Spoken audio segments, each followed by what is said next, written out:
Pendapat KA, bila waris berebut hasil yang kita usahakan bertahun-tahun? Pendapat KA, bila waris berebut hasil yang kita usahakan Awak dah meninggal ke? Dah jadi faraid ke ni? Saya confused. Ni macam dah jadi faraid ni. Adakah awak masih bernyawa? Ha? Awak tanya daripada alam mana ni? Aku pun confused. Dia macam dah meninggal, tiba-tiba dia sentap, dia bangun balik. Ni siapa berebut harta aku ni?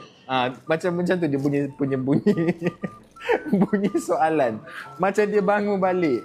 Risau. Kalau dah meninggal tu move on lah. Bagilah dia orang duit tu. Tapi kalau belum, kalau berebut, macam mana buat hibah lah. Buat hibah lah.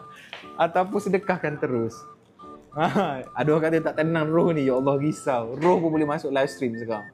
Takut. Maaf saya gurau je. Jangan marah. Tapi nasihat saya, buat hibah lah kot kan. Hibah lah kot yang paling selamat.